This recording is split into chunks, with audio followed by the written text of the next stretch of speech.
Hello friends, welcome back to the Project Pathshala YouTube channel. I hope you are doing great and have seen my previous video where we have completed the design part of the navigation drawer. If you haven't seen it, then click the link above or find the link in the description. Now in today's video, we will complete the logical part of the navigation drawer. So without wasting the time, let's start the video.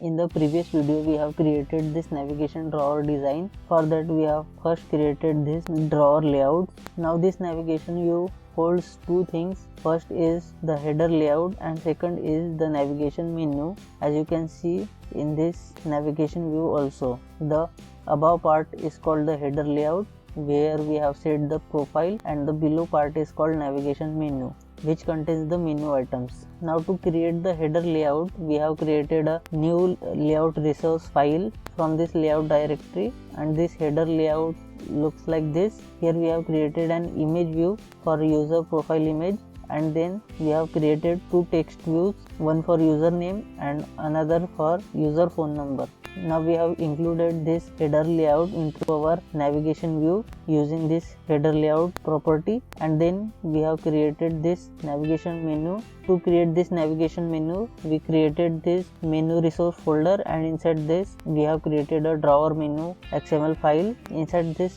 drawer menu file we have three navigation menu items, and then we have given IDs to individual items so that we can use them to apply logics in our code. Then inside this drawer layout we can see this include tag, which holds the toolbar main content layout resource file, which you can see below this navigation view here. Now this include tag helps us to add the layout which we have created in another layout resource file. So this toolbar main content layout we have created separately, and with the help of this include tag we have included it here in this drawer layout. So let's see what is inside this toolbar main content layout. So this is a toolbar main content layout, and this also contain another layout which we have included with the include tag, which is action bar layout. So inside this action bar layout we can see this app bar layout container which holds the toolbar, which you can see here in this layout design. Now below this action bar layout we will write further code to create more features to our online teaching app, and then we have included this whole layout below the navigation view, as you can see here. So this was about the design part of navigation drawer. Now in today's video we will create this toggle icon on the action bar, so that when we click on this toggle icon it will open and close the navigation drawer. And also we will apply the click listener for each of the menu item from the menu bar. Now let's first implement the toggle functionality. Go to this dashboard activity. We will first define the views: drawer layout, navigation view, toolbar. Then we will find their ID using find view by ID. Drawer layout equals to find view by ID r.id dot drawer layout. Navigation view equals to find view by ID r.id dot navigation drawer. Toolbar equal to find view by ID r.id dot toolbar. Now to tie the navigation drawer with the action bar, we will create an object of action bar drawer toggle class. Action bar drawer toggle equal to new action bar drawer toggle. Now this action bar drawer toggle takes 5 parameters. First is the activity, so we will pass the dashboard activity dot this. Then it takes the reference of drawer layout, so we will pass the drawer layout reference, and then it takes the reference of toolbar, so we will also pass the toolbar reference. And the fourth and fifth parameter is the string resource to represent the open drawer and close drawer action. For that we will create string resource. Click on this value folder inside the resource folder, and then double click on this string.xml file, and here we will create two strings for open drawer and close drawer. First we will create the string for open drawer, and then we will create the string for close drawer. Now that we have created this string, we will pass the string here. To pass the string we will use r.string.open drawer, r.string.close drawer. We will create a second line for this string, and at the end we will give the semicolon. Now we will use the add drawer listener method drawer layout dot add drawer listener, and we will pass this toggle object inside this bracket. Now this add drawer listener method is used to add a listener that will be notified of event such as when the drawer is open or closed. Now we will use toggle.syncState method. Now this syncState method is used to synchronize the state of the toggle icon on the action bar with the state of the associated drawer layout. Now we will apply the click listener on each of the menu items from the menu bar. Navigation view dot set navigation item selected listener, new navigation view dot on navigation item selected listener. We will make this return boolean value to true. Now with the help of this menu item, we can access the items from the menu bar. So we will use this menu item to get the ID of each menu item. Int id is equal to item dot get item id. This get item id will get the ID of each menu item. So whenever we click on any menu item, the ID of that menu item will get retrieved with the help of this get item id method. So with the help of if else condition, we will apply logic on each menu item. So first we will give the if condition. Now inside this bracket, we will check if the id is equals to r.id.profile. This will check that if the id is profile, and then with the help of else if, we will check another id, that is if the id is r.id.logout. And then because we have only 3 menu items, we can use else here, because if the id is not logout or profile, then it will only be the id for setting.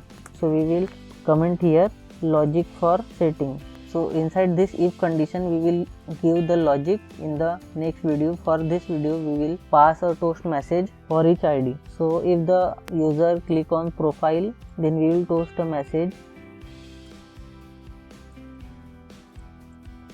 profile activity not created. And if the user clicks on logout, then we will toast a message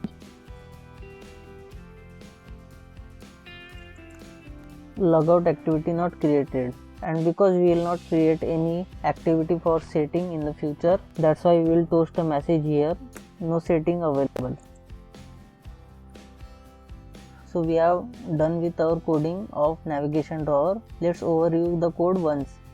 So we have first defined the views which we will be using for the navigation drawer, and then we have find their IDs with the help of find view by ID, and then we have created an object of action bar drawer toggle class which ties the navigation drawer with the action bar, and then we have passed the toggle object inside this add drawer listener object of drawer layout class, and with the help of this syncState method, we have synchronized the state of the toggle icon with the state of the associated drawer layout.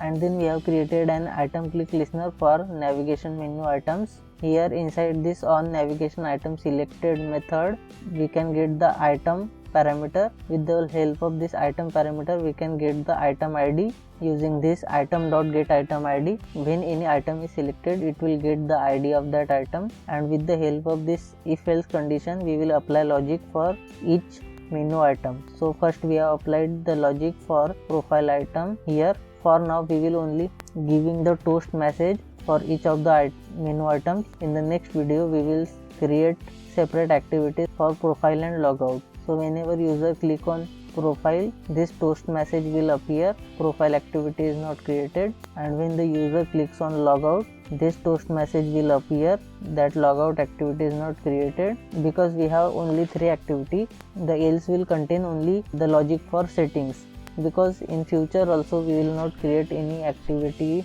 for setting, so we will pass this toast message here, no setting available.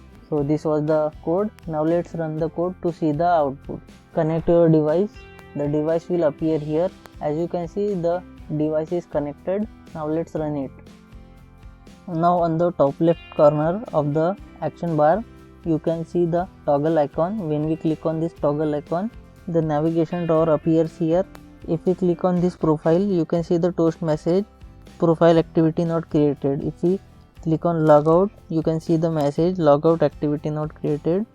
And if we click on setting, no activity available here. But when we click on any menu item, the navigation drawer is not closed. We want that when we click on any menu item, the logic behind that menu item should get executed and this navigation drawer also get closed. For that we will add one line here, drawer layout dot close drawer gravity compact dot start. Now this line will close the navigation drawer when we click on any menu item. At the end we will override an on back press method, and here we will check that when we press the back button, then if the drawer layout is open or not. If it is open, then we will first close it when the user press the back button. So we will give condition here, if drawer layout dot is drawer open gravity compact dot start, and inside this if condition we will close the drawer layout dot close drawer gravity compact dot start, and we will include this super method inside else. So because we have override this on back press method, when the user click on back button, the code will first check this condition that if the drawer is open or not. If it is open, it will close the drawer, else it will do the back functionality. Now let's run it again. Now if we click on this toggle icon and then if we click on any menu item, it will perform the logic behind that menu item and also close the navigation drawer just like this. So this was all about the navigation drawer. I hope now you know how to create the navigation drawer for your app.